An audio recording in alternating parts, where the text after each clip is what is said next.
주님, 오늘 이와 같이 했던 오후 시간 의기에 졌음을 감사드립니다. 이 시간이 저희들에게 하나님의 말씀이 살아있는 시간, 하나님의 말씀을 듣는 시간, 하나님의 영이 임하는 그런 시간 되게 하시옵소서. 우리 주 예수 그리스도의 이름으로 기도하옵나이다. 아멘. 네, 위기는 저절로 기회가 되는 게 아닙니다. 우리가 만들어가는 건데요. 이 시간 다 위기를 기회로 만들어 가시는 그런 귀하고 복된 시간들 되시기 바랍니다. 자, 오후 예배는 뭐 하는 시간이라고요? 여러분들이 이끌어가시는 시간이에요. 이거 쉽지 않고 상당히 어렵게 느껴질 수가 있는데 우리도 모르는 사이에 우리는 이 포스트 모더니즘의 새로운 패러다임을 그동안에 우리도 모르는, 저도 몰랐고, 저도 이런 걸 하는 거라고 하는 건 미처 몰랐는데 우리가 사실 준비해 놓은 어떤 이런 거거든요. 이제 새로운 패러다임이라고 하는 건 뭔가 하면 교회 목회 그리고 예배 형태 자체의 기본 틀을 다 바꿔놓는 걸 얘기를 하는 건데요. 다 바꿔놓는다고 그냥 우리 멋대로 바꿔놓을 수는 없는 거, 본래 성경의 방식대로 돌아가는 거가 되겠습니다. 예, 같이 여러분들이 좀 질문 토론, 제가 하는 시간이 아니에요. 좀 그렇게 이끌어가 주시면 고맙겠습니다. 예, 우리 유아석 사모님. 누가 이 질문을 해버릴까봐 제가 먼저. 그래서 먼저 했다고? 다른 질문이 또 고가 될까봐. 네. 예. 에벤 멜렉이 오늘 그 주요 인물이었던 것 같거든요. 예. 그래서 저도 에벤 멜렉이 어떤 인물이었기에 이렇게 하나님께서 구원하신다는 말씀을 하시지 하고 이제 의문을 갖고 있는데, 목사님께서 또 다른 그 장을 통해서 이렇게 설명해 주시니까 그랬었구나 이제 역시나 하면서 공감을 했는데, 또 다른 이제 뭐 식사 준비, 점심 다 하면서 이제 질문이 나오는 게, 그럼 에벤 멜렉은 어떻게 해서 이렇게 에레미야의 말씀, 하나님의 음성으로 알고 이렇게 그 에레미야를 도울 수 있는 자가 되었을까? 이런 질문이 생겼거든요. 이분이 또 정말 이스라엘 백성당의 구스 사람인데 유대에 뭐 한가로 왔다고 하는데, 저도 진짜 사실은 에레미야서 너무 어려우니까 제대로 읽지 않았기 때문에 이제 지금 하나씩 그런 인물들을 지금 머릿속에 넣어가는 중이라 단어도 잘 생각이 안 나고 이름 내오려면 힘들고 그러는데, 아무튼 에벤 멜렉이 머릿속에 쏙 박혔는데, 그 인물이 어떤 사람이었길래 이렇게 에레미야를 알아볼 수 있고 도울 수 있었는지 그게 궁금하거든요. 예. 좀 궁금하실 텐데, 그럼 네. 이제 우리가 이건 뭐 제가 얘기하는 것보다 같이 우리가 생각을 좀 해보셔야 될 텐데, 누가 좀 우리 사모님께서 던지신 질문에 대해서 한번 대답 좀 해보세요. 다 에레미야의 이야기를 다는 아니지만 절대 다수는 다 아니라고 듣는 거예요. 그리고 거짓 선지자들의 이야기가 이게 하나님의 말씀이다, 이렇게 받아들이는 게 그 당시 분위기인 거예요. 근데 이 이름도 금방 잊어버렸네. 뭐라고? 에벳 멜렉. 이거 정말 다시 한번 좀. 에벳 멜렉. 에벳 멜렉은 어떻게 해서 예레미야의 입장에 서게 됐을까? 누가 좀 얘기 좀 해줘 보세요. 에벳 멜렉. 누가 좀 얘기 좀 해보세요. 왜 이 사람은 그렇게 들을 수가 있었을까? 이 예레미야의 말에.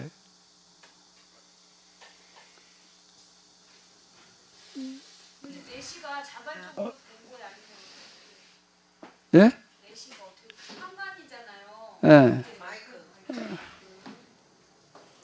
저희도 어제 아이들하고 이렇게 예상 질문을 뽑아봤는데, 에벤멜렉이 어떻게 그런 신앙을 갖게 되었는가, 정말 그 질문이 가장 많이 나왔거든요. 그래서 인터넷 검색을 해보니까 에티오피아 귀족일 것이다. 그리고 포로로 끌려왔고 유대교로 개종한 사람이다. 그래서 개종을 했다는 거, 자기가 자발적으로 그 여호와 하나님을 믿겠다는 그런 의지잖아요. 그래서 세진이 말로는 이 사람이 정말 참 하나님을 찾고 있었다. 그런데 마침 여호와 하나님을 만나고 이거야말로 진짜 참 하나님이다 하고 개종을 했다는 거죠.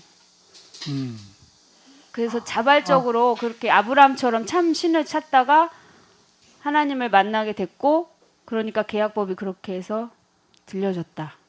저희 추측이 그렇습니다. 누가 그랬다고요? 누가 그랬다고요? 세진이가 아들 자랑하는 방법도 여러 가지인데. 네. 추측을 한 거예요. 그냥 그렇게 개종을 누가 했을 또 거예요. 얘기 좀 해보세요. 이거 사실 답이 없어요. 지금 우리가 이거를 뭐라 그러는가 하면 성경을 가지고 이렇게 묻고 생각하다 보게 되면 여기서 이제 상상력이라고 하는 거 여기서 나오는 거예요. 문학적인 상상력이 이제 필요한 거거든요.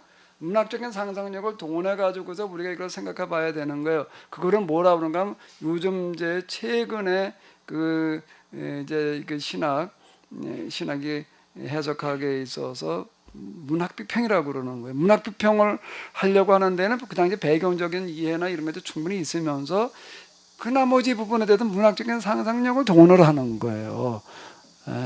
또 얘기해 보세요. 물론 아니, 세진이 제가 같이 그렇게 생각할 수도 있겠지만은 저는 다른 방법으로 생각을 해본다면 그 출애굽 당시에 구스 사람들도 많이 같이 출애굽해서 광야 생활을 통해서 같이 가나안 땅에서 계약법 아래서 산 그러한 아마 선조들이 이 레갑 족속과 같은 그런 선조들로 인해 가지고 그런 정신들이 좀 이어서 에베멜렉까지 흘러오지 않았었을까 생각도 해보거든요. 그 당시 이스라엘에 흑인들이 꽤 있었어요. 민수기에도 보게 되면 뭐 구수 여인을 모세가 취했다 뭐 이런 얘기도 나오고 그러는데 거기에는 아무런 차별이 없었어요. 이 피부 색깔 때문에 그는 뭐 흑인이다 어쩌다 뭐 깜둥이 이런 말이 없었다라고 하는 거가 하나의 특징이고, 그러니까 지금 우리 전도사님 얘기하시는 그런 거에 의한다라고 하게 되면은 레갑족들이 그렇게 250년 동안 포도주를 마시지 않고 유목민의 삶을 살 수 있었던 것은 무엇 때문이었을까요? 그 요나답이라는 그 선조의 가정 교육, 예. 가문의 그 가풍을 이어가는 거예요. 가풍. 그럼 이제 이렇게 볼 때에 에벤멜렉이라고 하는 사람도 자기 당대에 뭐 어쩌고 저쩌고라고도 이건 답이 없어요. 이렇게도 생각했고 저렇게 생각해 볼 수 있는데, 지금 또 하나 생각해 볼 수 있는 거는 뭔가 하게 되면 그 집안 내력이 계약법적인 신앙의 흐름을 가지고 있었을 것이다. 이렇게 우리가 그러니까 상상력을 발휘해 보는 거예요. 또 어떤 게 또 있을 수 있을까요? 저는 또 이렇게 생각을 해봅니다. 네, 우리 성권사님 마이크 좀 켜서 얘기 좀 해줘 보세요. 소리 안 납니까? 네네, 말씀하세요. 오늘날 저희들이 우리 또 목사님의 그 재해석의 말씀, 계약의 말씀을 저희들이 듣고 신뢰하고 따르는 것처럼 아마 그 엘레멜렉도 그 예레미야를 참 신뢰하고 그의 모든 그 삶이나 하나님의 말씀을 받아서 전하는 거나 아마 첫째는 신뢰가 있었던 것 같고, 정말 그 말씀이 맞구나. 그 시대의 징조나 여러 가지,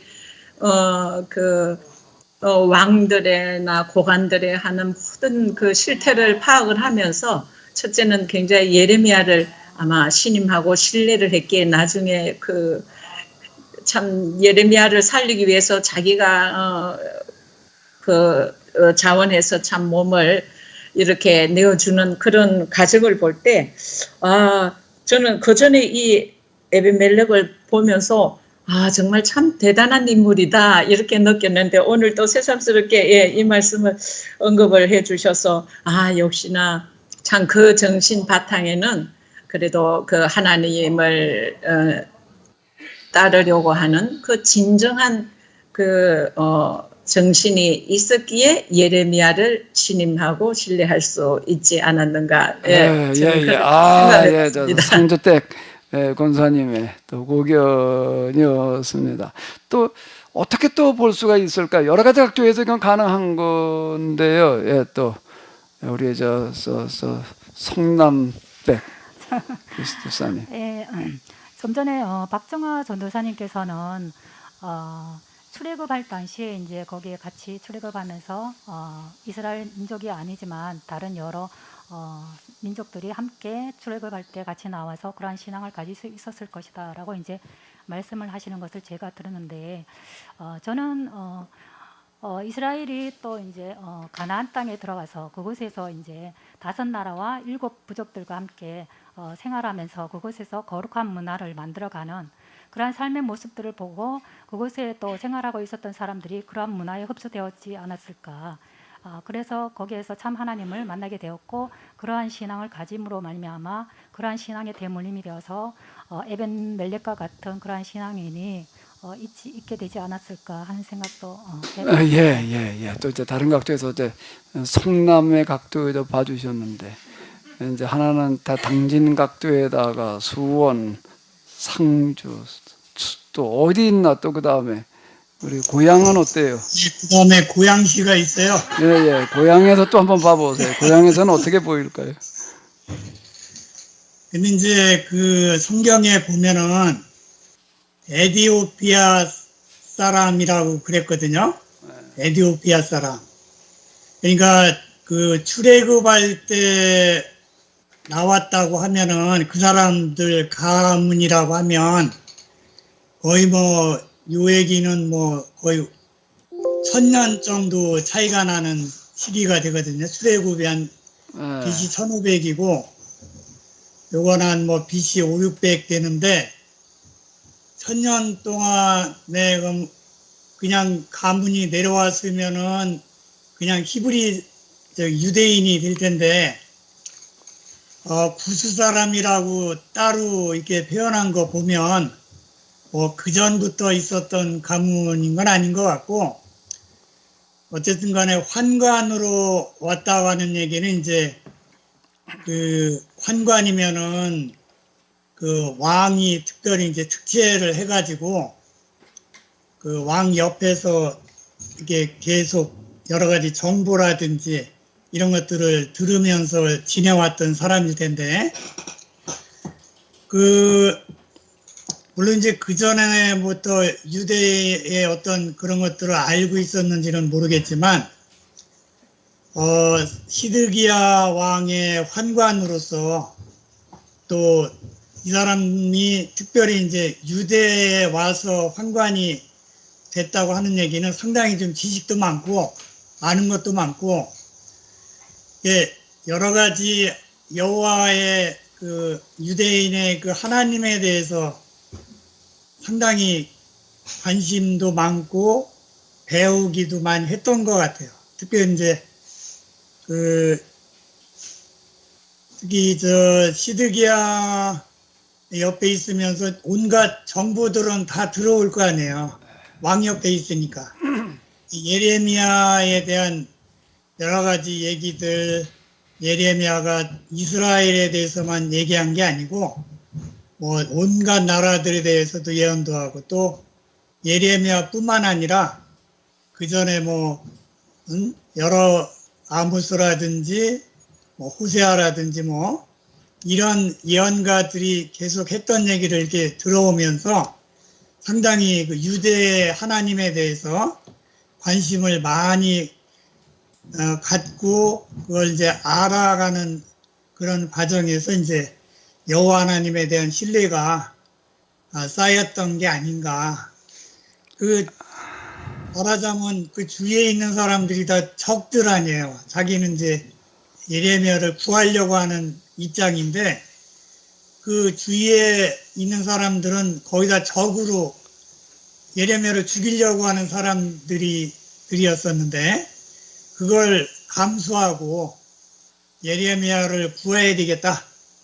특별히 이제 왕한테까지 쫓아가가지고 왕한테까지 가서 허락을 얻어내서 한 30여 명 데리고 그 30여 명 데리고 했다고 하는 얘기는 그 상당히 좀 이게 다른 사람들한테 보여주는 의미도 있었던 것 같아요.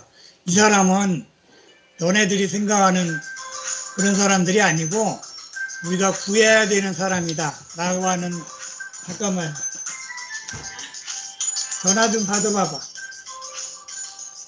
우리가 구해야 되는 사람이다 라고 하는 그런 것들을 이스라엘 사람들한테 보여주려고 하는 정도로 온갖 그 주의 두려움에도 불구하고 이렇게 대담하게 그거를 구했다고 하는 얘기는 상당히 여호와에 대한 신뢰라든지 이스라엘 하나님에 대해서 신뢰가 굉장히 깊었던 사람이구나.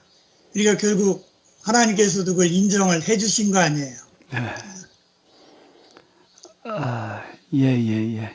예, 고맙습니다. 또 이제 고향에서 고견을 또 얘기를 해주셨는데요.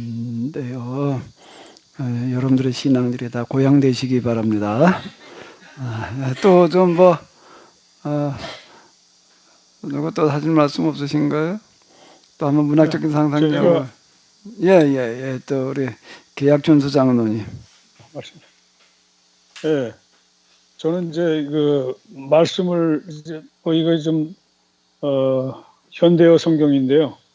성현대 성경 가지고 이제 근거를 좀 찾아보니까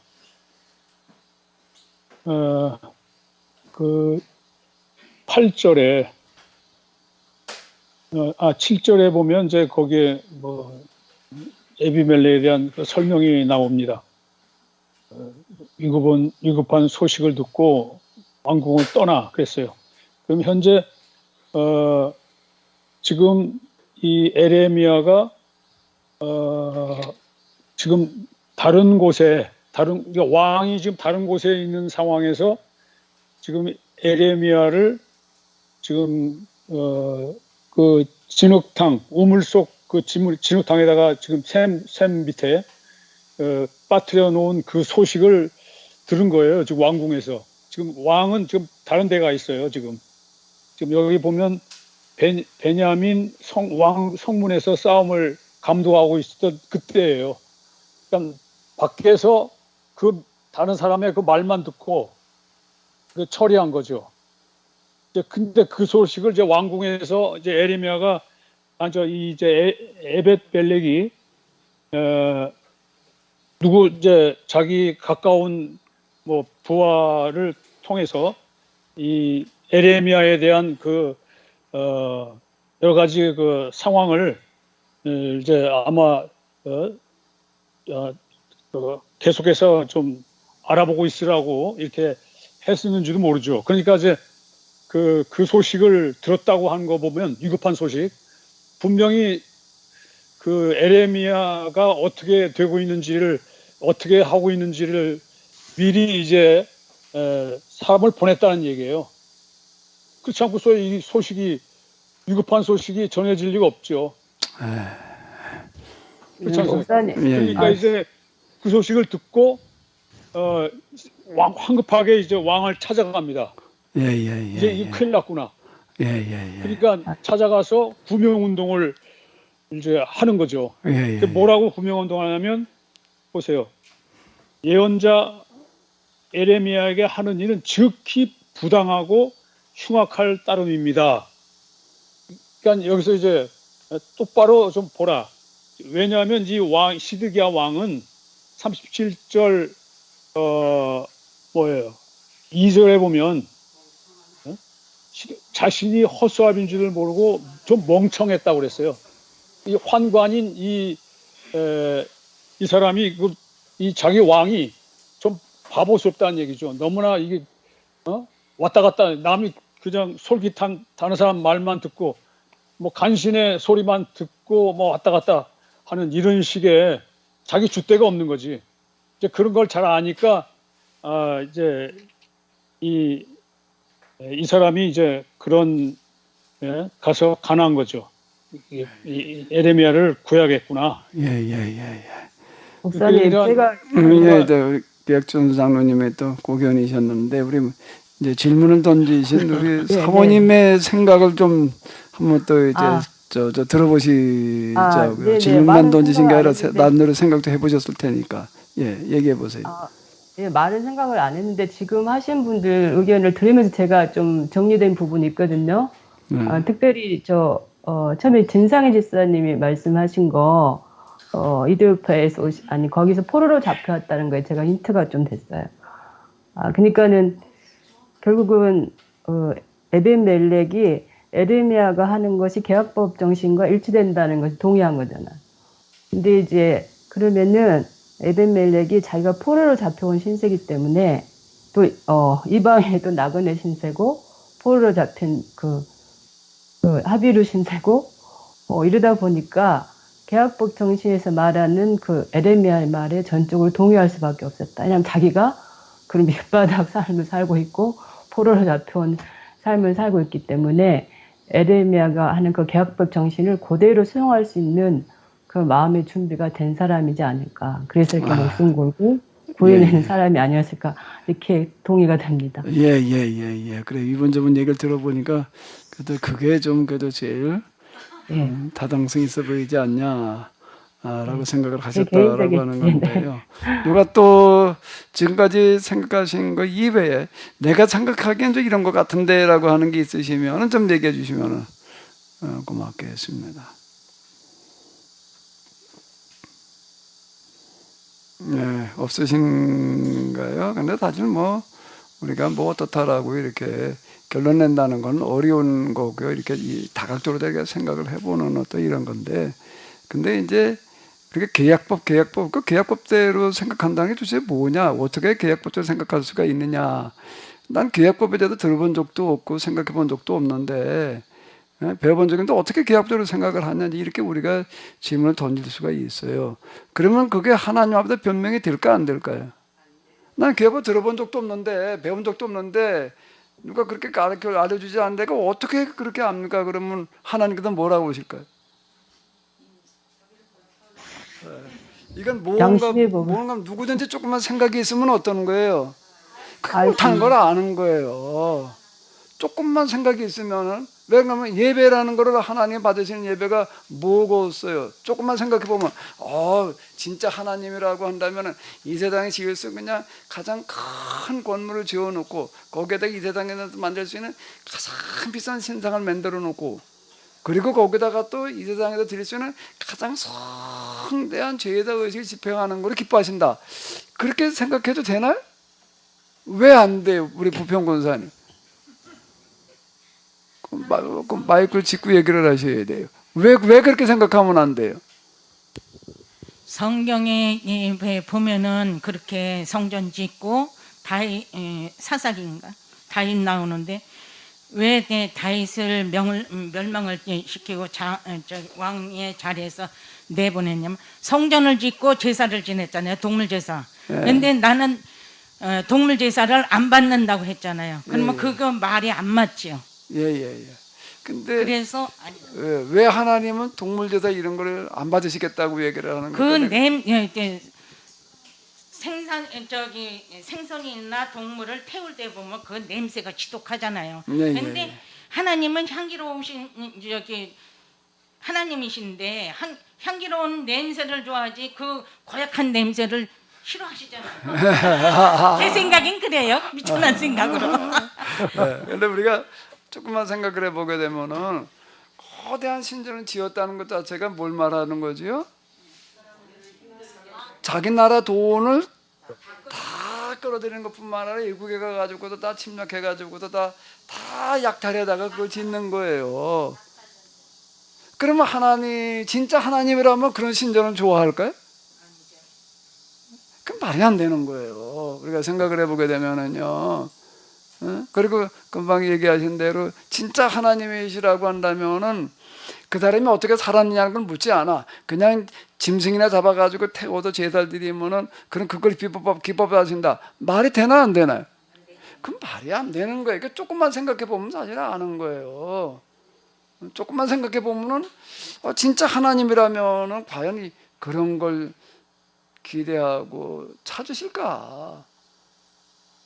그런데 이제 예레미야라는 사람이 예언자들이 나도 등장해서 얘기하는 거 보니까는 그 사람들 얘기가 맞다라고 생각이 되는 거예요. 뭘 누구한테 특별히 배우고 뭐 아이고 뭐 저기 그 레갑족 같은 경우 그냥 그런 위대한 조상을 줘가지고서 그런 가풍 가문 그 이오지만 그렇지 않은 소자로 태어난 그냥 뭐 가족 무슨 가정교육은 무슨 뭐 가정교육 그냥 뭐 다 망가진 가정에서 태어나가지고 그렇게 잘하는 그걸 어디 가서 배워먹어 그러면 그럼 난 어떻게 하라고 그럼 뭐 나는 그냥 흑수저 가정에서 태어났는데 말이야 그렇게 얘기할 수 있는 게 없는 게 사도 바울이 얘기하기를 하나님을 알 만한 거니 모든 만물 속에 드러나 있다. 그러니까 누구도 핑계할 수가 없다. 이렇게 얘기를 하는 거는 하나님을 알 만한 것이라고 하는 그런 부분들 그 계약법을 가지고 얘기를 하는 또 이런 거라고요. 왜 때 우리 이제 안건사님 또 얘기 좀 해보세요. 조금 얘기가 주제가 벗어나기는 한데 그 에벤멜렉이 이때부터 계약법 정신으로 그 이디오피아잖아 거기가 그죠? 구스사라는 그 에디오피아인데 에디오피아의 그 나라에서 이미 에벤멜렉을 통해서 이 계약법 신앙이 이제 시작되면서 그 신약의 그 사도행전에 그 이디오피아 내시가 있잖아요. 내시가 빌립이 이제 그 이방 전도할 그 시대 예루살렘에 왔다가 이제 이사야 말씀이 있다가 그 말씀을 몰라갖고 있는데 이제 이 말씀을 누구한테 알고 싶은데 마치 이제 필립을 통해서 이제 그걸 알게 됐을 때 이제 이디오피아 내시가 에베멜렉 그 영향에 그 대들에 흘러나서 그 영향을 받아서 또 그걸 연관시켜서 볼 수도 있나. 그렇게. 또 여기 마치 에디오피아 내시 또 그렇게 감닥의 여왕의 내시의 이야기도 나오고 그거도 무슨 연관이 있을 수도 있지 않겠냐. 뭐 어쨌든 다양한 방법으로 우리가 생각해 보는 것은 꼭 필요한 겁니다. 특히.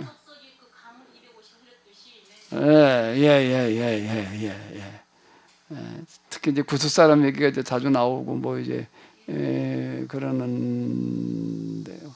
또 다른 각도에서 생각해 볼 수 있는 게 있을까요? 네, 그러니까 이제 다시 우리가 정리해 볼 수 있는 거는 계약법이라고 하는 거는 특별한 게 아니라 누구나 생각해 보면은 이게 맞다라고 알 수 있는 거라고 하는 거예요. 그러니까 제가 얘기하는 최고의 선, 최고의 가치관, 최고의 사상, 최고의 이념, 최고의 정신 또 뭐 있지? 최고의 다 갖다 달라도 붙여놓은 거 갖고 계약부터 이렇게 얘기를 할 수 있다라고 하는 거죠. 무슨 얘기를 하려고 그러죠? 여기에 보면 예레미야를 빼고 이제 두 중요 인물이 나오는 것 같아요. 우리가 지금까지 다루었던 에벤멜렉과 정말 대조되는 시드기야가 나오는데 시드기야는 장로님 김준수 장로님 말씀하신 것처럼 37장 2절에 여호와긴의 뭐 삼촌이라 그랬나요? 근데도 허수아비로 자기를 왕으로 세웠지만 자기가 허수아비인지도 모를 정도로 멍청한 자였다. 뭐 그런 얘기가 나오고 그 뒤에 37, 38, 39장에 보면 시드기야는 몇 번씩이나 자기 중심이 없고 주관이 없이 뭐 예레미야를 불러가지고 하나님께서 진짜 이 사태에 대해서 어떻게 말씀하시는지 알려달라. 그렇게 얘기해서 또 예레미야가 열심히 설명하고 얘기했지만 또 듣지 않고 또 뭐 부하들이 찾아와서 예레미야를 죽여야 된다 말하면은 또 니들이 알아서 좋을 대로 처단해라. 또 부하들 말에 흔들렸다가 또 예레미야를 은밀히 또 불러가지고 또 물어보고 그런 아주 반복적인 그런 모습을 볼 때에 이 에벤멜렉과 참 대조되는 것 같아요. 그래서 우리가 지금까지 에벤멜렉을 이 사람은 어떻게 해서 이렇게 신앙을 참 계약의 바탕이 깔린 예레미야의 그 선포를 어떻게 저렇게 바르게 이해하고 자기 목숨을 두려워하지 않고 왕에게 직언해서 예레미야를 구했을까 참 놀라운데 두 사람을 이렇게 이제 대조적으로 비교해 볼 때는 한 사람은 에벤멜렉은 자기 욕심이나 사심이나 권력이나 기타 뭐 그런 거에 매이지 아니하고 정말 사람이라면 어떻게 살아야 될까? 정말 바르게 사는 거는 뭘까? 바른 하나님을 섬긴다는 거는 뭘까? 그런 거에 대해서 묻고 물었던 사람인 것 같고, 시드기야나 대부분의 사람은 그게 아니라 자기가 지금 누리고 있는 거, 내가 갖고 있는 거, 그걸 이용해서 조금 더 잘 살아보는 거. 그러니까 욕심이죠, 한마디로. 그런 욕심에 눈이 멀면 진짜와 가짜를 구분하지 못하고, 참이 무엇인지 구분하지 못하고, 정말 명약관화하게 불보듯 뻔한 일인 것도 눈앞에서 그게 벌어지지만 그거를 볼 줄 모르고 들을 줄 모르고. 그러니까 저는 두 사람을 비교하면서 가장 중요한 거는 욕심. 사람의 그 뭔가 남보다 더 좀 잘 살고 잘 누리고 더 어떻게 해보려는 그런 것이 바탕에 깔려 있고, 그게 죄의 모습인데 그거에서 벗어나지 못하면 참 바른 것을 들을 수 없겠구나, 그 생각이 좀 들었습니다. 예. 그래서 자기 위주로 생각하는 거, 뭐가 나에게 유익이 되는 거냐, 이렇게 들으려고 하면은 이제 여기서 참과 거짓이 구분되기가 어렵다, 이제 뭐 그런 얘기인 것 같은데요. 예. 또 뭐 좀 이제 생각해 볼 만한 거 다 나왔나요?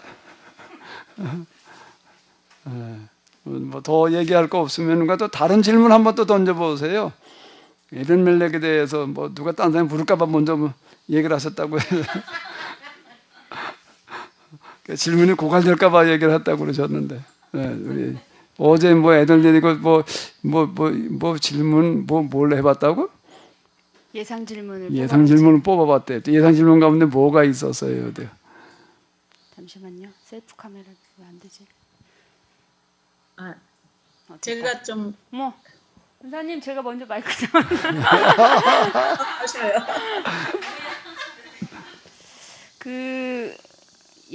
느부갓네살이 예레미야를 특별히 꺼내주고 또 소원대로 해주라고 했는데, 저희 그 강대국에서 그 침략한 나라 백성을 그렇게 잘 안 해주잖아요. 뭐 하찮게 아무리 그 자기네 나라에 협조를 했다 하더라도 그렇게 살려주고 또 소원 들어주라고 이렇게 특별히 대우한 게 이제 의문점인데, 그래서 예레미야의 그 하나님에 대한 신앙을 느부갓네살이 존중을 해준 건지, 그렇게까지 해준 거에 대한 의문이 생겼거든요. 네. 예, 그 질문이. 그건 누가 질문했던 거예요, 그거는?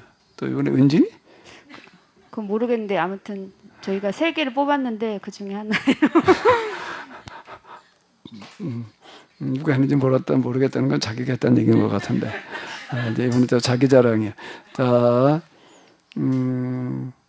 이제 요즘 같은 경우에도 왕이 어떤 대통령이라든지 이런 데서 특별하게 어떤 문제를 처리하라 그럴 때는 이제 비서관을 붙여준다고요. 담당 비서관을 붙여줘가지고 이 문제를 특별하게 어떻게 해결해라 이렇게 하거든요. 그런데 지금 느부갓네살이 이스라엘을 점령을 하고 나서 초기에 처리하는 것 가운데 가장 크게 비중을 두고 처리하는 것 가운데 하나가 뭔가 하면 예레미야에 대한 조치였다는 거예요. 이 얘기 자체는 뭔가 하면 예레미야에 대한 소문과 소식을 느부갓네살이 알았다는 게 몰랐다는 얘기예요. 다 알았다는 거. 어떻게 알았을까요?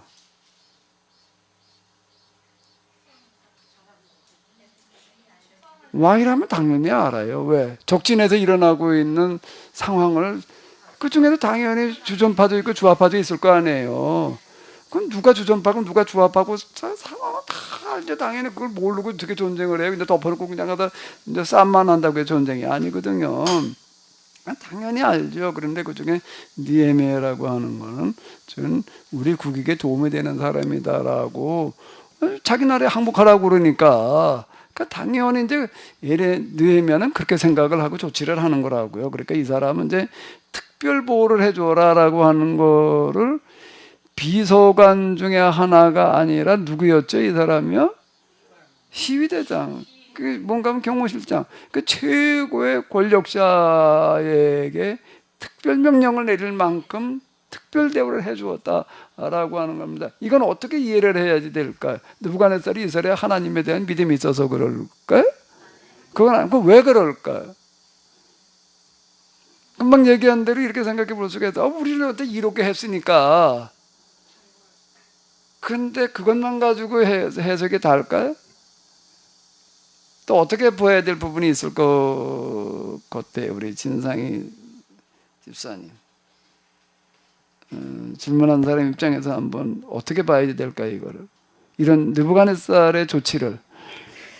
하나님을 빼놓고는 이게 설명이 안 될 것 같아요. 근데 하나님께서 특별히 뭘 해주셨다면 또 그게 또 정답이 아닐 것 같고 하도 그래서 근데 하나님 빼놓고서는 설명이 안 돼요. 지금 여기 39장에서 느부갓네살에게 일어난 일, 그 밑에 있던 고위 관리들이 떼죽음을 당하는 일들, 그리고 그 백성들 완전 이제 그 핫바리들에게 땅과 포도원을 나누어 주는 일들, 예레미야에 대한 특별 조치, 그리고 또 뭐였지? 써놨어 내가. 에벤멜렉. 이게 왜 이렇게 안 외워져? 이상하게 어떤 건 한번 딱 보면 외워지는 게 있는데 어떤 건 계속 안 외워지는 게 있는데 아주 여기다 써놓고 읽어야 돼. 에벤멜렉에 대한 이런 조치 같은 것들이 어떻다는 거예요? 우연한 게 아니라 뭐라는 거죠? 하나님께서 내신 특별한 심판과 그리고 그에 대한 대책이셨다라고 하는 걸 지금 말하려고 하는 거라고요. 그러니까 느부갓네살은 자기가 무슨 일을 한지도 모르고 하나님의 일을 대행하고 있는 거예요, 지금 똑같이. 근데 그 중에 에벤멜렉이라고 하는 사람이 좀 예레미야를 구하기 위해서 했던 그런 일들까지도 하나님께서는 다 기억하시고 이렇게 특별히 지켜주겠다라고 이야기를 하셨다라고 이렇게 지금 기록을 해놓고 있는 거라고요.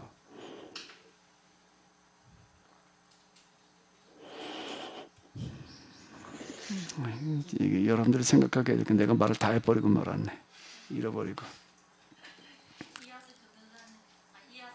자, 또 좀 하실 말씀 있으시면은 또 좀 다른 걱정해서 보실 부분 있으면 얘기해. 제가 아니고 제가 오늘 아침에 교회 오자마자 무집사님한테 숙제 열심히 했어. 그러니까 아주 딱 자신 있게 질문을 얘기하는데 나는 누구인가 그거를 질문으로 하고 싶다고 그러더라고요. 그래서 무집사님 해봐봐요.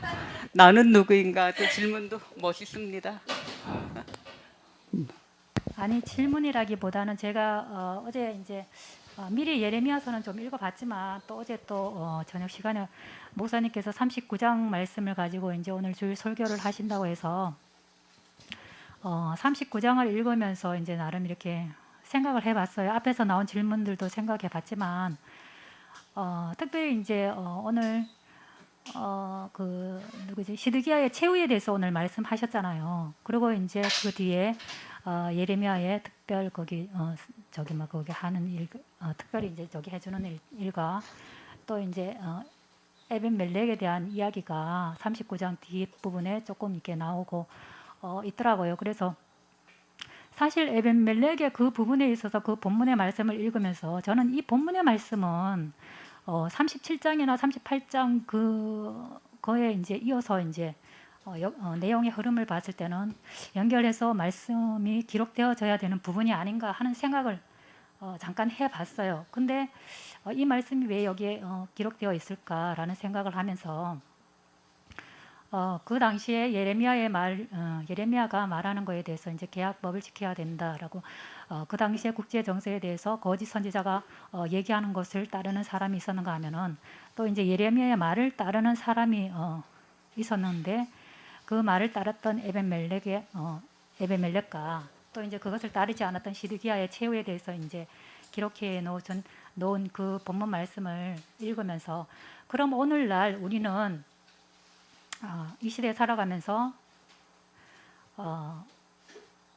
또 이제 오늘날과 같은 이러한 상황 속에서 똑같은 그러한 일들이 지금 상황 속에서 우리가 이제 선택해야 되는 그러한 삶을 살아야 되는데 신앙을 생활을 해야 되는데 과연 그럼 나는 누구인가라는 것을 한번 돌이켜보는 시간을 가져야 되지 않을까 하는 생각을 해봤어요. 그래서 오늘 사모님께서 아침에 이제 저에게 이제 그렇게 물을 때 나는 누구인가, 과연 시드기야인가, 아니면은 에벤멜렉과 같은 신앙을 가진 사람인가?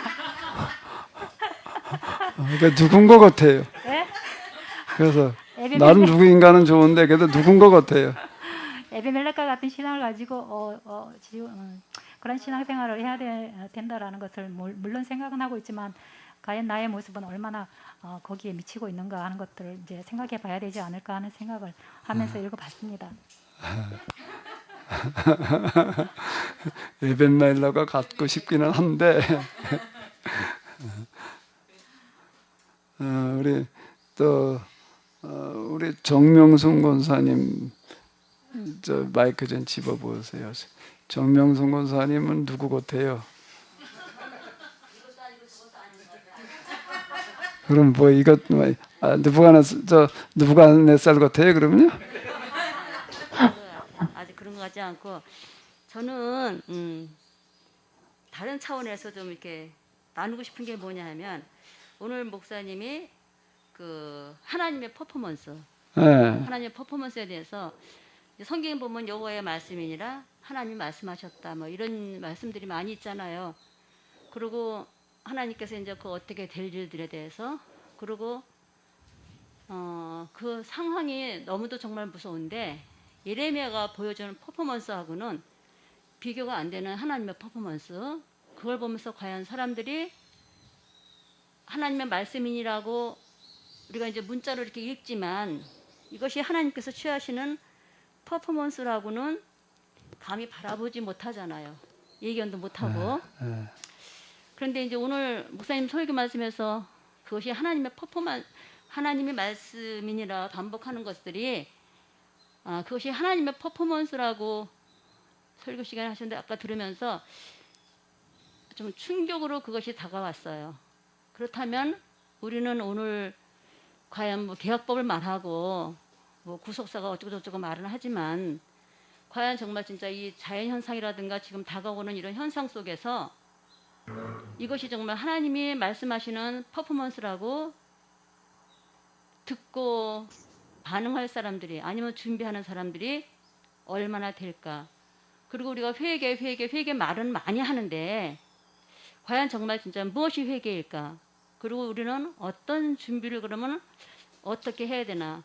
지금 뭐 우리가 진짜 나누는 것처럼 앞에 뭐 이런 사람 저런 분들이 이제 이렇게 뭐 삶을 가지고 나누기는 하지만 그거보다 더 무서운 것이 여호와의 말씀이라는 그 말씀 속에 하나님이 정말 진짜 이 자연 현상을 주시는 자연을 통해서 주시는 하나님의 퍼포먼스가 이것이 정말 진짜 얼마나 우리에게 두려움의 대상인지 그리고 두려워할 일들인지를 생각하면서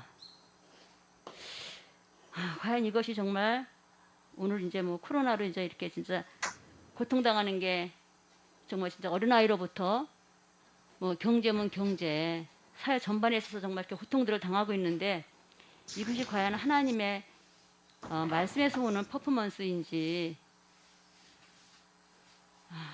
그리고 참 목사님이 이제 우리 공부를 하는 사람들 또 신앙인들 더군다나 진짜 우리 공동체는 말로 하는 개혁법이 아니라 정말 진짜 심각한 책임감 정말 진짜 무한 책임감 이런 걸 느끼면서 과연 기도 정말 내가 하는 기도가 아니면 내가 마음에 이렇게 품으면서 생각하고 있는 이런 것들이 잘 때에도 또한 진짜 이렇게 뭐 이렇게 정말 진짜 살아가는 이 진짜 일상 생활 속에서 생각하는 이런 것들이 과연 하나님께 전달이 되는 것일까?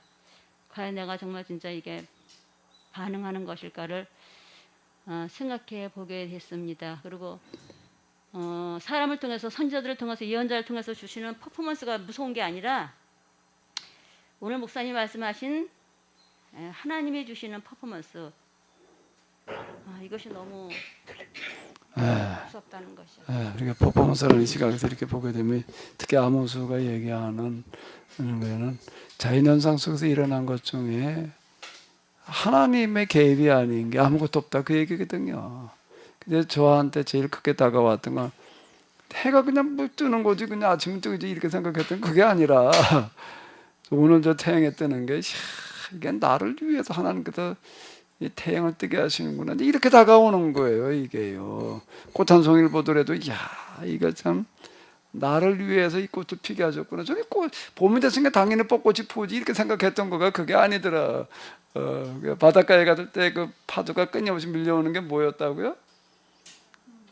참 나를 위로하기 위해서 참 하나님께서 저렇게 물결을 보내시고 이렇게 와닿는 거예요. 이게 하나님의 손길 개입이 하는 게 아무것도 없더라. 이제 그 부분이 그때 제가 너무 생생하게 다가왔던 어떤 이제 이런 건데요. 네. 어쨌든 또 우리 권사님은 그냥 또 우리 아까 송 권사님 뭐 좀 얘기하시려고 그랬었는데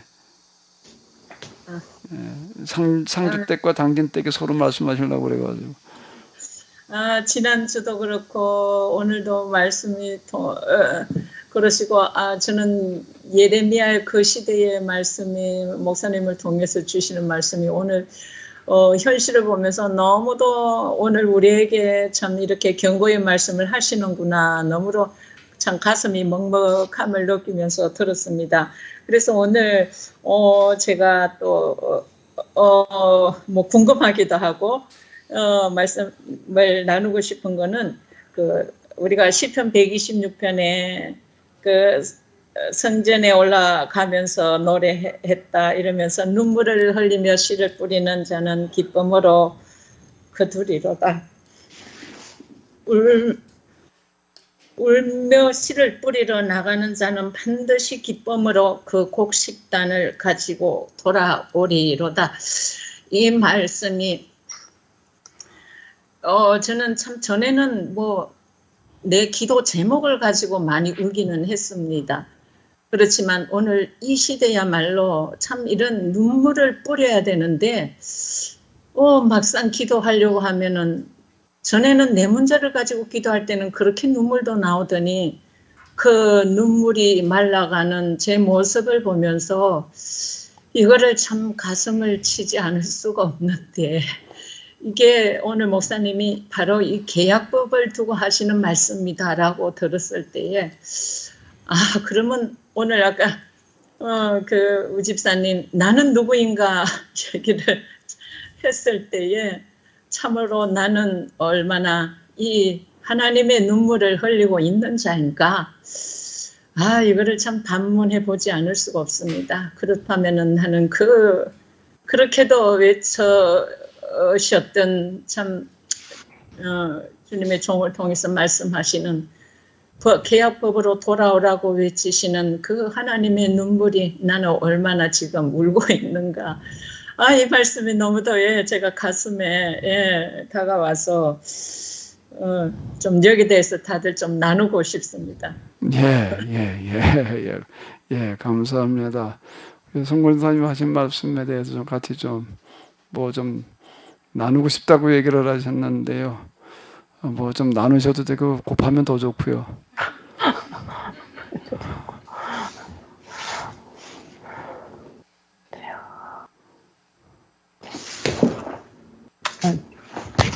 제가 좀 나누겠습니다.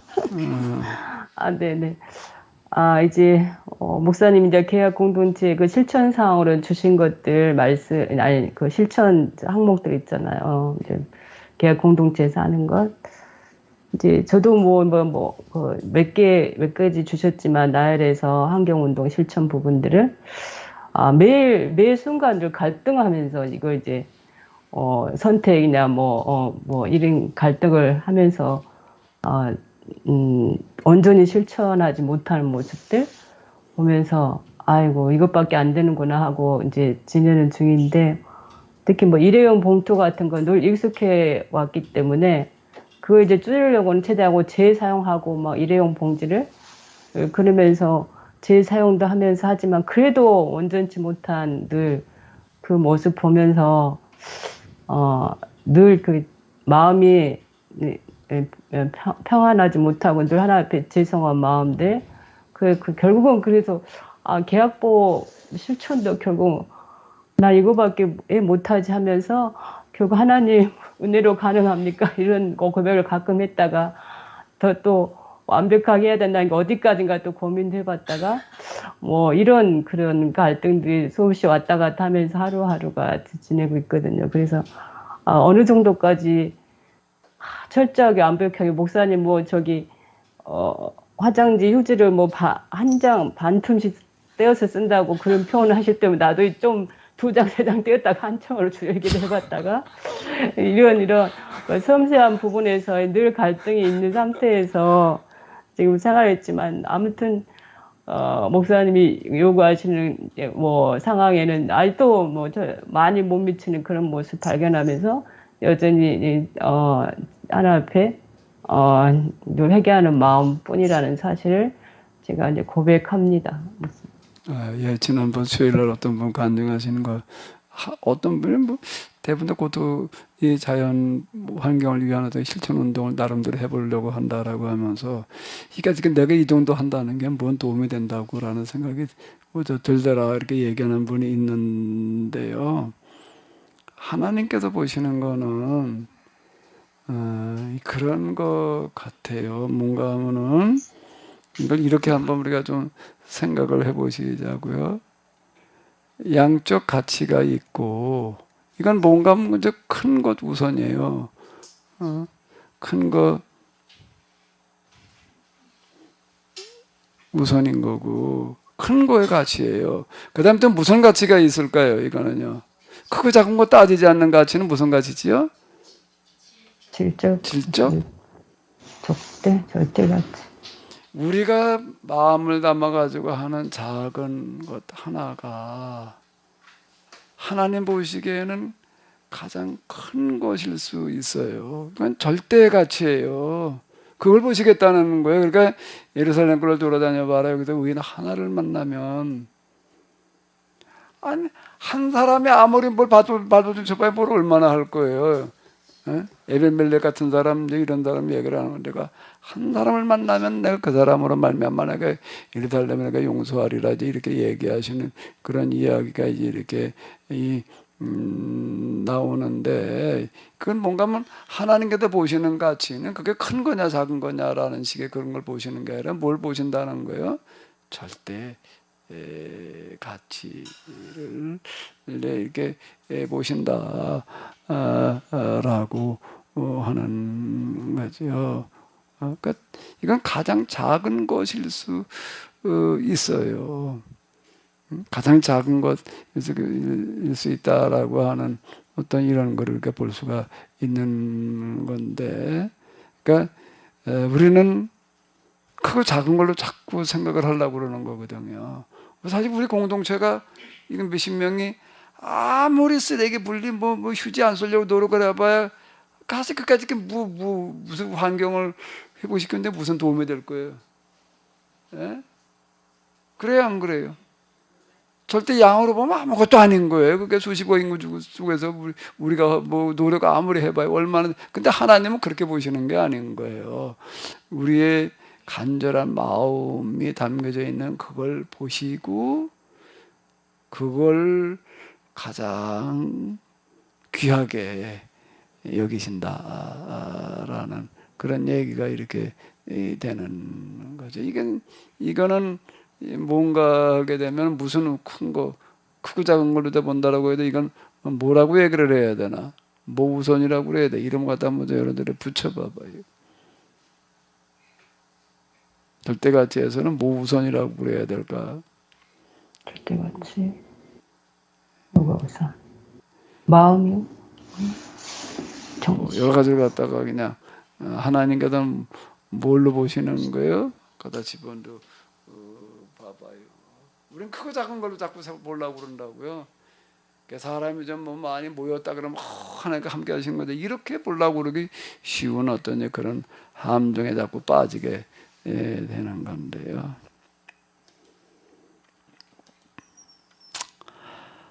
예, 또 좀 하실 말씀이 있으면 또 같이 좀 하십시오. 우리 조인숙 사모님. 그런 거요? 승집사님이 먼저 제가 조인숙 사모님 먼저 얘기하세요. 시드기야는 왜 그 에레미야 말에 좀 반응을 그렇게 했을까? 시드기야요? 네. 시드기야요? 네, 시드기야. 멍청했다며? 멍청해서 저도 좀 멍청한 것 같아요. 요새 제가 보니까.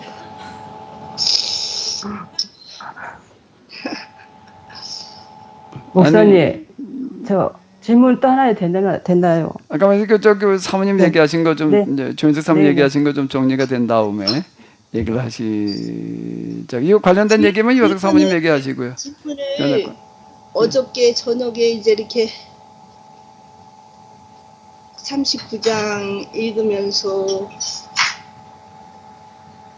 근데 하여간 우리가 말씀을 이렇게 계속 들으면서 잘 하기를 원하는데 현실은 그렇지 못한 저를 보거든요. 그러는데 시드기야도 그 에레미야 말을 들으면서 그 사람도 찔림이 분명히 있었을 텐데 그 멍청해서 도망가고 그러지 말고 차라리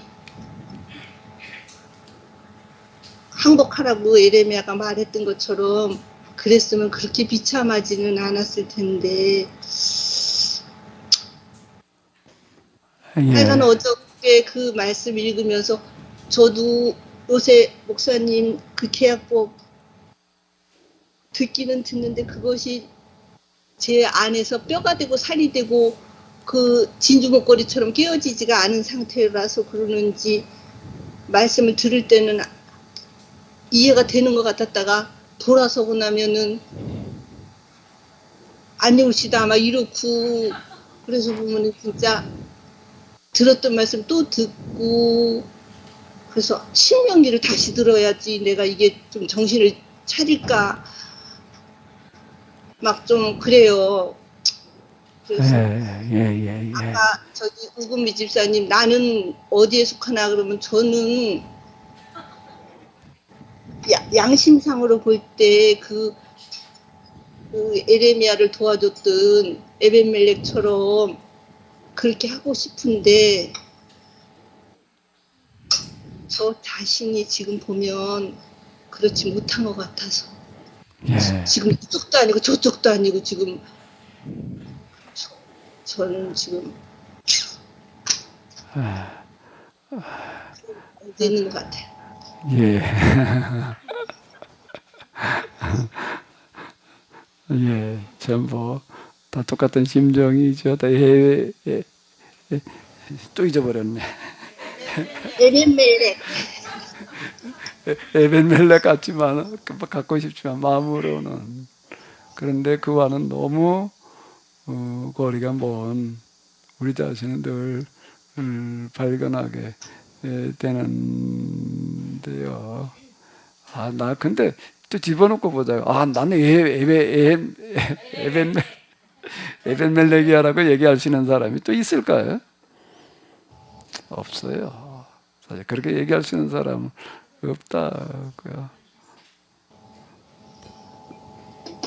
이화숙 전도사님 다른 질문하시기 전에 저도 고백 차원에서 있는 말씀을 좀 잠깐 드리고 싶습니다. 아까 저도 이제 예레미야 읽고 그러면서 나는 과연 누구일까? 시드기야일까? 느부갓네살일까? 에벤멜렉일까? 아니면은 다른 사람일까?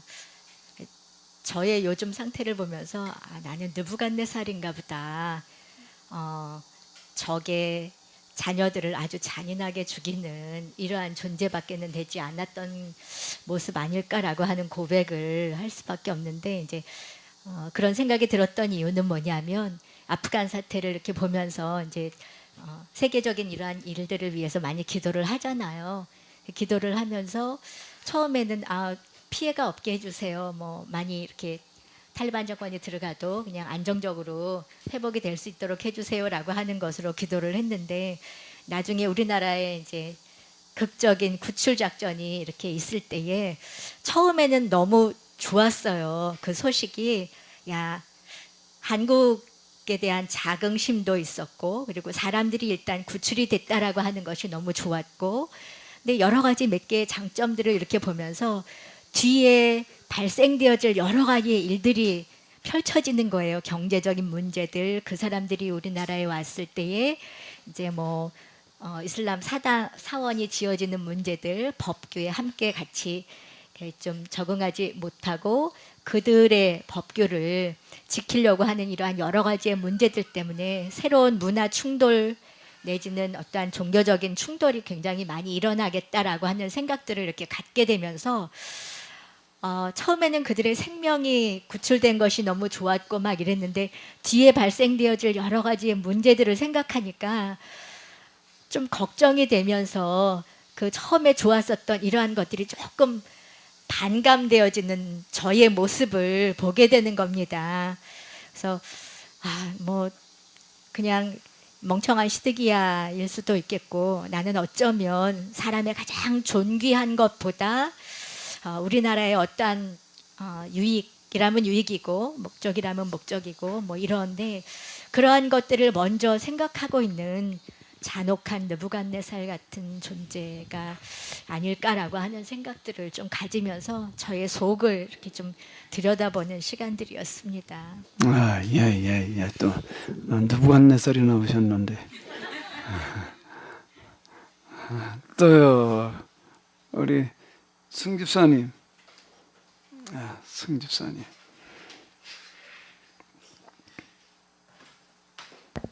저는 우리 저녁에 성경을 읽으면서 질문을 올렸는데 그 목사님이 설교 중에 다 얘기해버리가지고 찬미가 아까 와가지고는 무슨 질문을 해야 되냐고. 좀 빨리 해야 돼.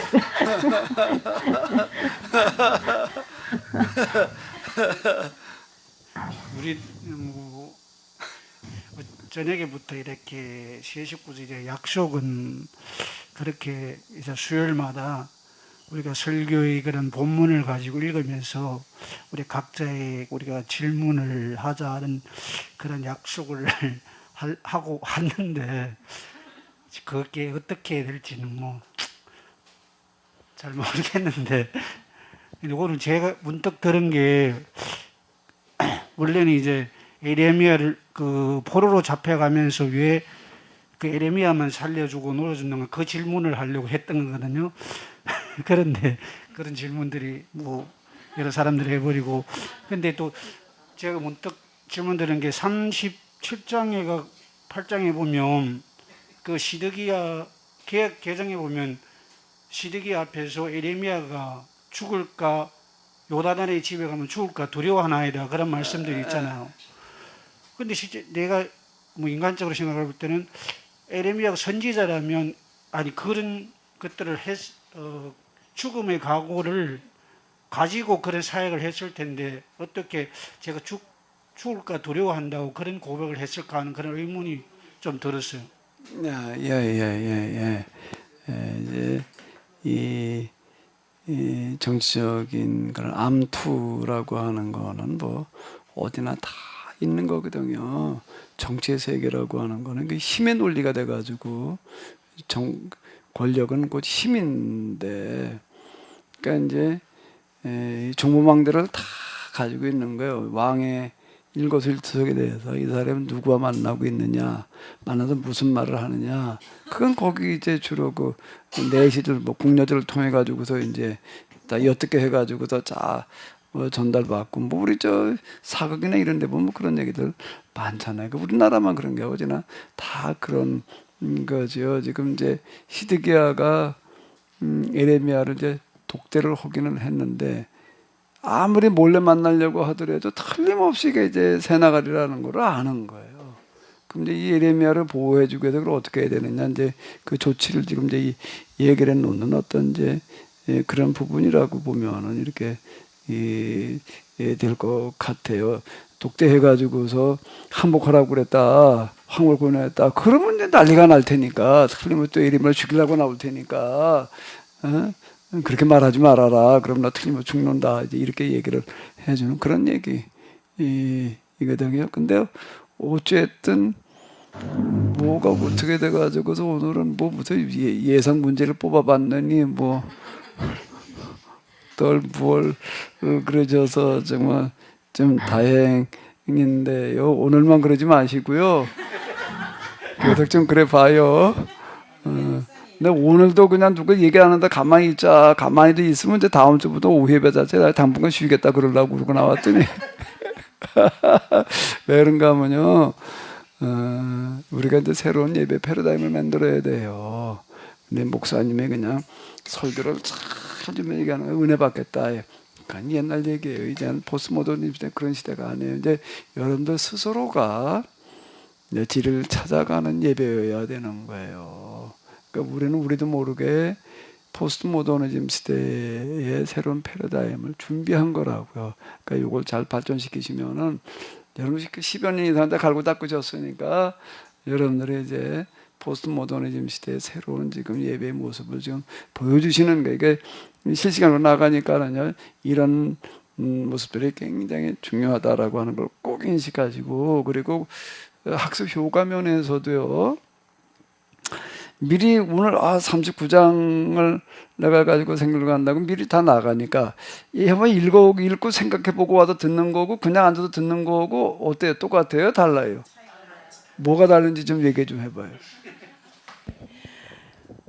이제 예상 문제가 미천이 떨어졌다고? 예, 예상 맞아요. 우리도 이제 아니 그동안 어차피 우리 식구는 보면 목요일 성경 공부를 다 열심히 하고 있으니까 뭐 굳이 가정에서 이렇게 안 해도 된다는 이런 생각을 내가 좀 안일하게 생각하고 계속 이렇게 미미적거리고 오다가 아니 목사님 그 카톡 날린 거 보고 너무 위기의식이 느껴져서 어저께는 안 돼 우리 세 식구라도 한번 열심히 하자 그랬더니 이제 찬미도 오케이 하고 이제 승집사도 그래서 이제 같이 서서 39장만 막 읽어보니까 이게 왜 에베멜렉은 참 어떤 사람이었을까? 그 사람 마음 가운데는 어떤 마음이 있었을까?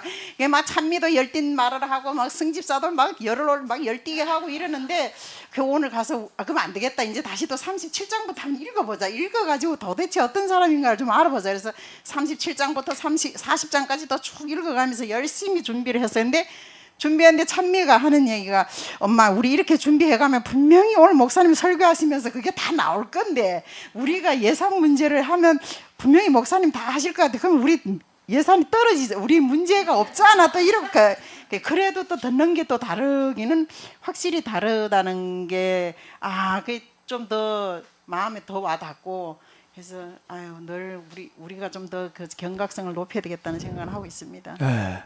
학습 효과 면에서는요. 학교 공부할 때도 똑같은데요. 그 다음날 공부할 거를 혼자 미리 한번 해보고 가게 되면은 그거는 10배 이상의 효과가 나는 것 같아요. 왜 그런가 하면 내가 혼자 생각할 때는 이렇게 생각해봤는데 이렇게 풀어봤는데 선생님 얘기를 들어보니까는 비교가 되잖아요. 이게 벌써 내 거가 되는 거예요. 그러니까 이거는요, 그냥 듣고 그 다음에 정리하는 거하고는 차원이 달라져요. 그러니까 제가 꼭 좀 이제 이렇게 예배를 이제 같이 만들어가자는 이야기가 바로 이제 이런 이야기가 이렇게 되는 거거든요. 여러분들이 이제 그 동안에 여러분들은 예배에 그냥 참석자였을 뿐이에요. 그 현대 지난 500년은 그런 거였거든요. 참석자였어요. 그런데 지금 포스트 모더니즘 시대에는 예배 참석자라는 게 없고 다 뭐가 되는 거죠? 예배 뭐가 돼? 예배 참석자가 있고 뭐가 있는 거예요? 예배 인도자가 있는 거예요. 그러니까 여러분들이 이제 단순하게 참여해가지고 듣기나 하겠다가 아니라 내가 이제 이 예배를 만들어간다라고 생각을 하고 이제 예배 들어오셔야 된다라고 하는 거예요. 그게 포스트 모더니즘 시대에 예배여야지 돼요. 이제는요. 특히 이렇게 온라인을 통해 가지고서 이런 문화를 만들어 가야지 돼요. 이게 위기가 저절로 기회가 되는 게 아니에요. 그냥 저절로 있으면 그냥 위기는 저절로 가게 되면 그건 재앙이 되는 거고, 위기는 기회가 되도록 어떻게 하는 거라고요? 만들어가는 거예요. 창조하는 거예요. 이게 그래야지 이게 되는 거죠. 그냥 가만히 있으려고 그러면 이제 안 돼요. 예. 또 말씀하세요. 네. 제가 말씀드린 네네네네. 먼저 말하는 사람이 임자예요. 예. 아니 저도 공개적으로 얘기하기는 좀 그러긴 해도 늘 이제 우리가 저는 이제 뭐 남편도 여기 다니다 떠났고 돈이도 이제 안 다니다 보니까 이제 난이가 같이 다니다 보니까 늘 이제 난이랑 성경 공부를 해야 된다 하면서도 그게 계속 안 되더라고요. 안 되고 목사님 말씀 그동안 이제 성경 공부를 안 하고 있다 보니까 늘 강박감 그런 거 그러는데 이제 또 나니가 이제 그런 어려움을 당하고 또 집에 와 있는데 많이 좀 관계가 힘들었거든요. 근데 성경 공부를 하려고 하면 꼭 안 되더라고요. 그래서 제가 정말 강하게 마음을 먹었어요. 근데 우리 나니를 하나님으로 섬기자. 그렇지 않으면 너무 힘들 것 같더라고. 그래서 한 몇 주간 한 달을 하려고 마음먹었다가 자꾸 부딪히고 이렇게 해갖고 결국 자꾸 못하게 되는데 정말 어제는 내가 교회 와서 이제 볼 가지러 오면서 이제 좀 새로운 마음으로 이제 교회 화장실 청소를 해놓고 이제 집으로 가서 나니하고 성경 공부를 해야겠다 하고 이제 마음 먹었는데 또 이제 나니가 나를 요동치게 만든 그런 상황상이 자꾸 많이 벌어지는데 그걸 내가 이제 억누르면서 정말로 그걸 성경 공부를 해야 되기 때문에 내가 참고 정말 얘를 하나님으로 섬기고 정말 내가 종이 되자 이런 마음으로 했어. 결국은 성공을 했어요.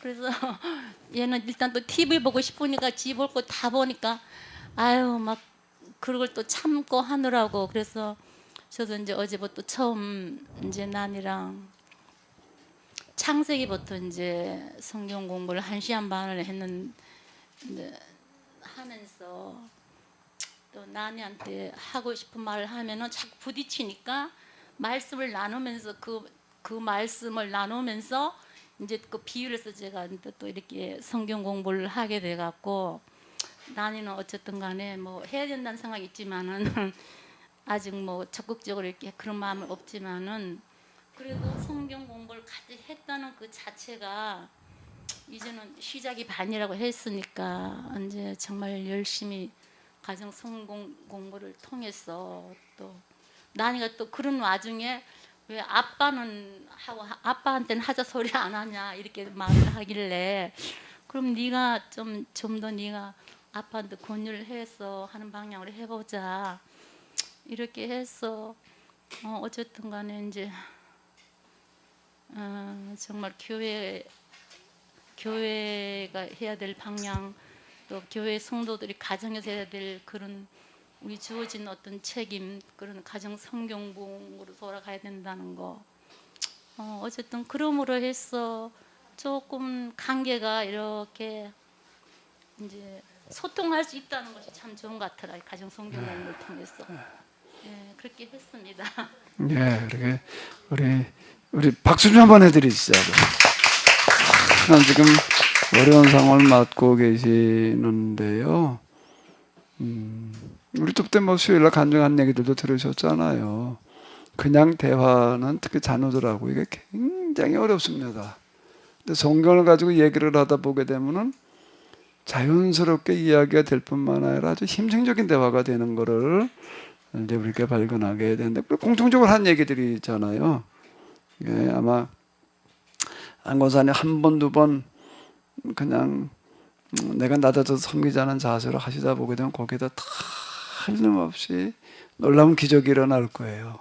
기적은 딴 데서 일어나지 않고 거기서 보시다. 내가 뭐 어려운 문제 때문에 얘기하신 분들한테 내가 제시하는 방식이 바로 이제 그런 방식인데 하나같이 얘기 그렇게 해보니까 진짜 놀라운 변화가 일어나더라. 이런 얘기들 제가 여러 사람한테 들어요. 그러니까 그 안 권사님 시작하신 그 방법을 한번 잘 이어가 보세요. 잘 이어가 보세요. 우리 다 똑같은데요. 가정에서 좀 관계라는 부분이 참 어렵잖아요. 어려운데 그걸 좀 잘 한번 이 성경 공부라는 형식으로다가 좀 풀어가 보시면 좋을 것 같습니다. 우리 김준수 장로님 얘기하시려고 그러셨었던 것 같은데. 네.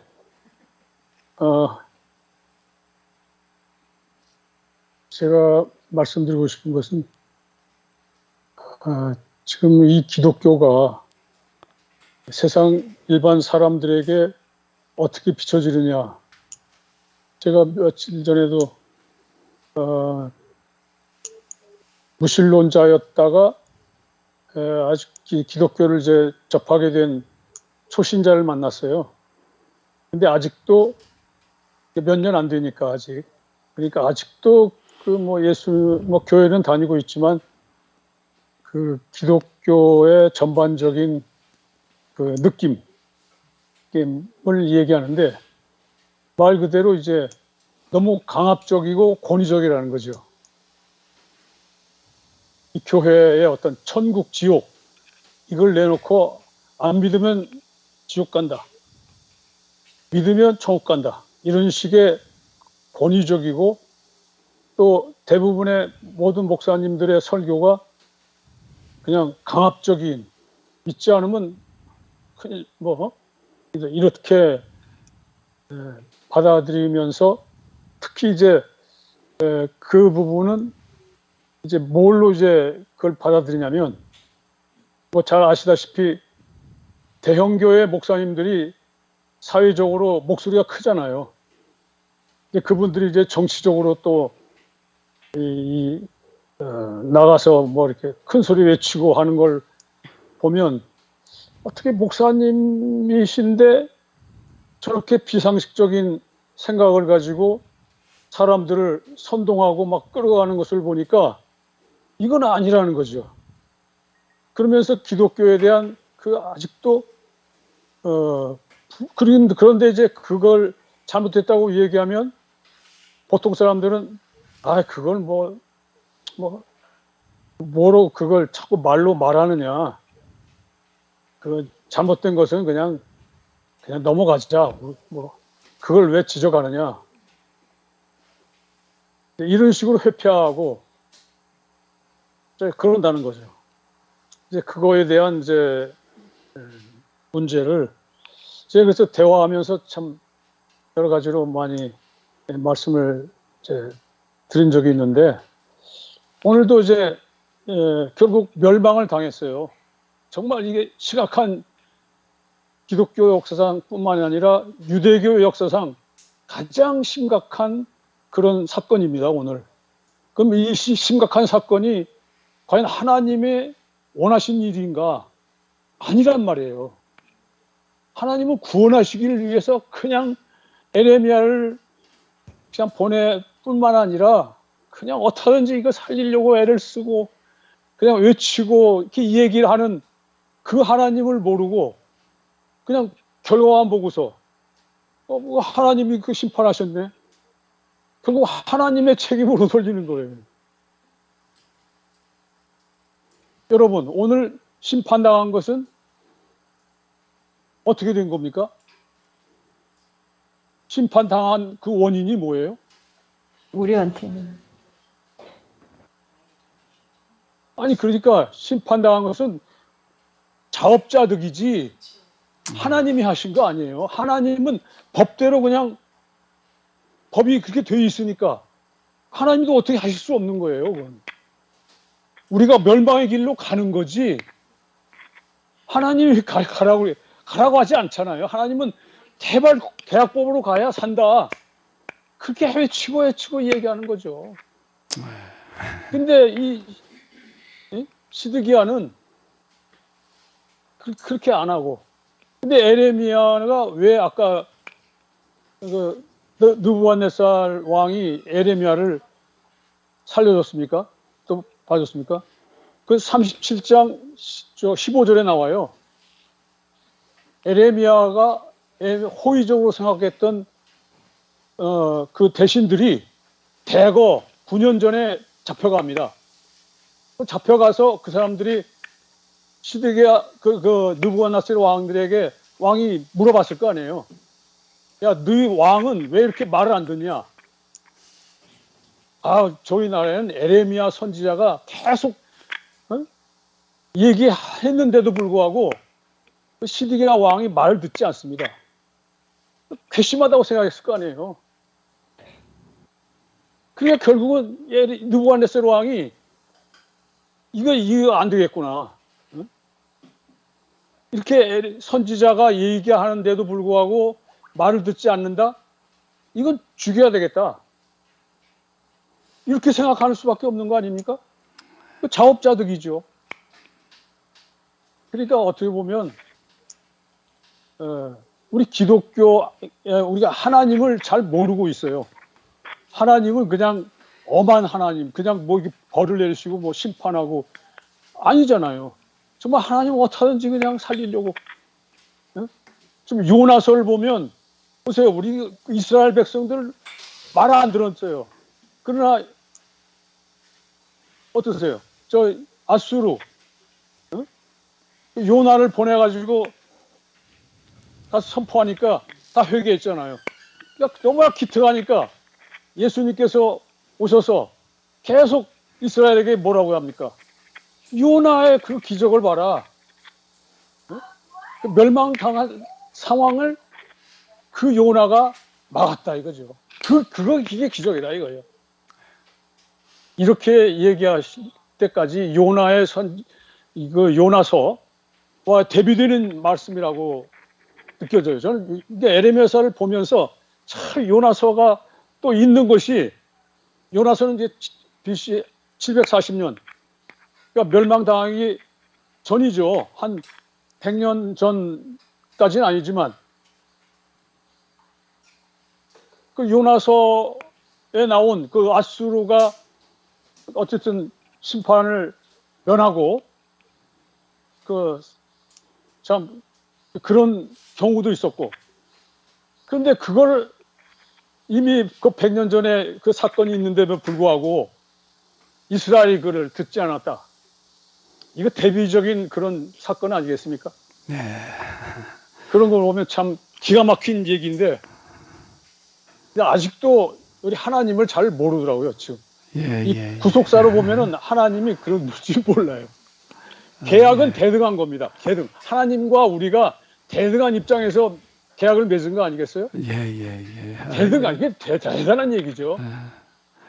이제 네네네 감사합니다. 자업자득 얘기를 해주셨는데 보면 여기 예레미야에게 한 대로 하나님께서 갚아주시는 거예요. 예레미야를 어떻게 대했느냐에 따라도 결과가 나오는 또 이런 거 이렇게 보는데요.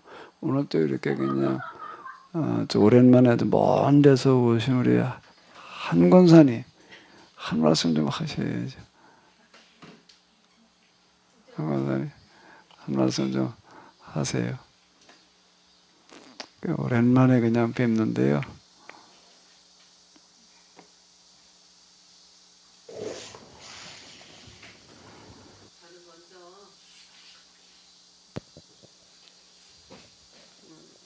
집에서 이렇게 방송으로 봤던 거하고 현장에서 예배 드릴 때부터 어제부터 사실은 잠이 안 왔어요. 몇 년 만에 여기 교회를 왔거든요. 어떤 상황에 의해서 아무튼 못 오게 됐는데 현장에서 예배도 그렇고 또 이렇게 현장에서 나누는 그것들이 정말 이 시간이 필요하구나.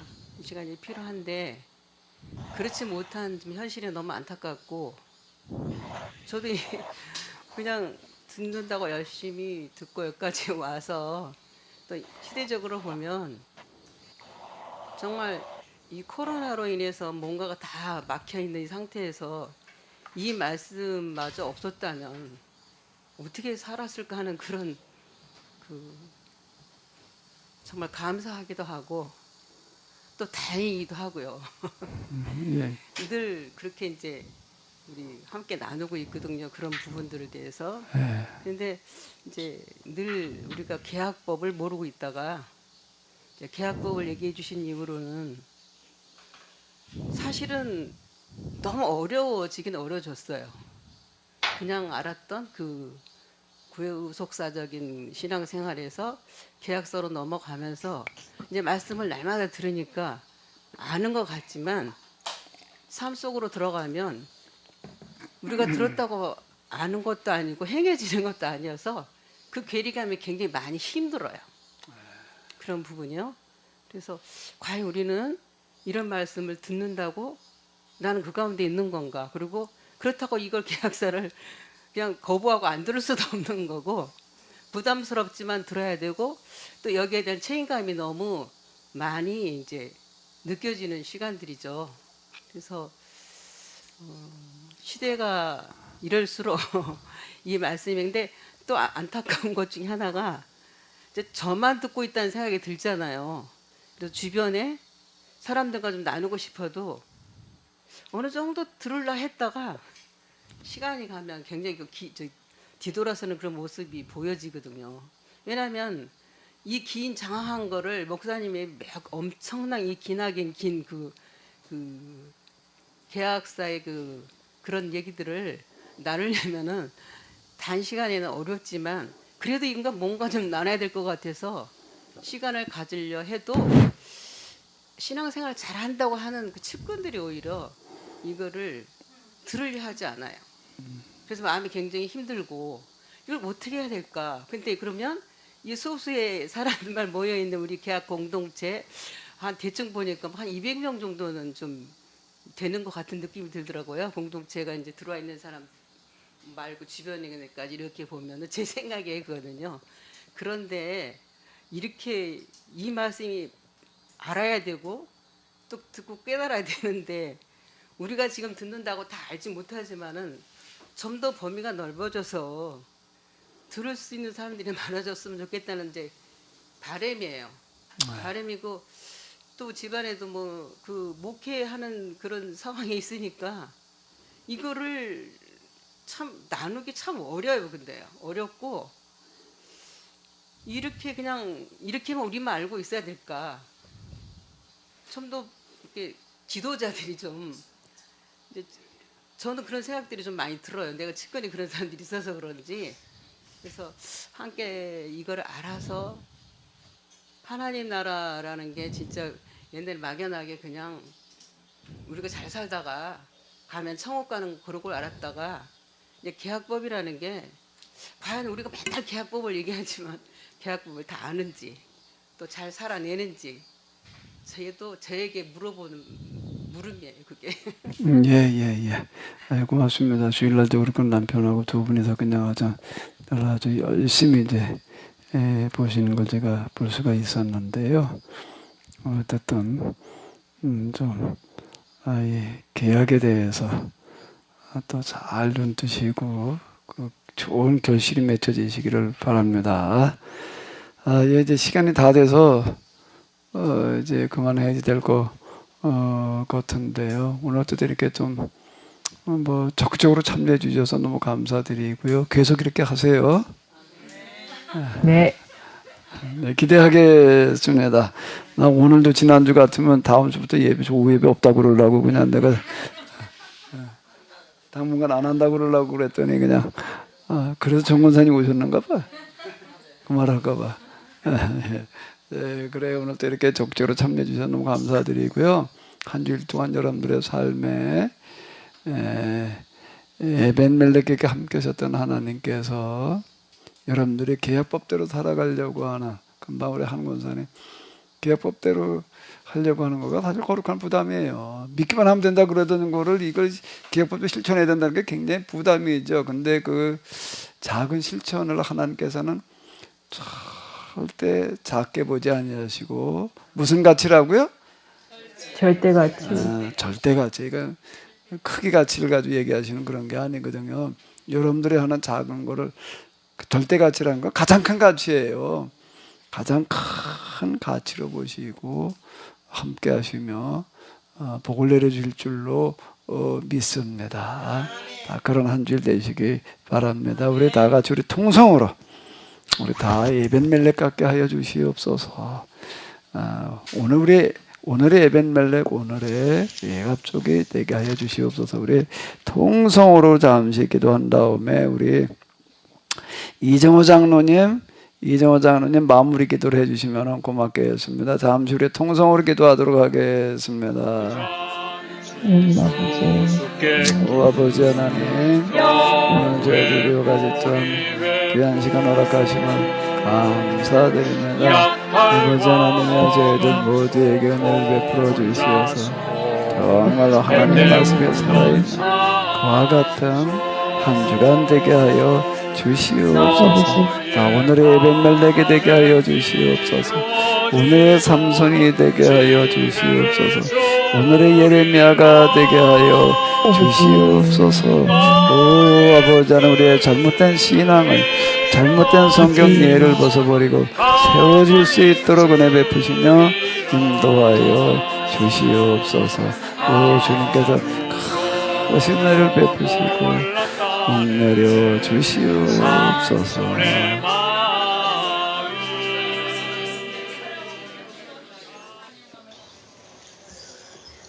하나님, 참 예레미야 시대나 지금이나 전 사람들이 살아가는데 여러 가지 사정들이 똑같고 변하지 않았던 것을 기억을 합니다.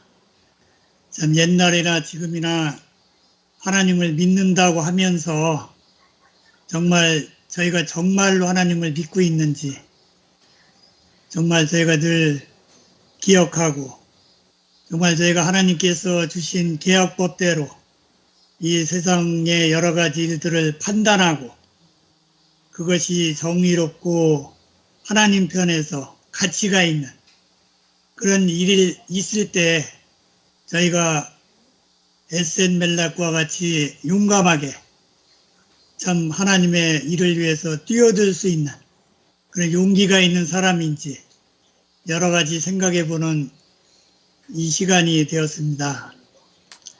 참 하나님을 믿는다고 하는 삶이 어떤 삶인지 저희가 늘 생각하면서 정말 하나님께서 저에게 말씀하시는 하나님의 여러 가지 주시는 계약법에 따라서 저희가 판단하고 또 실천하고 참 작은 일일지라도 저희가 이 일들을 행해 나갈 수 있는 저희가 되어지기를 원합니다.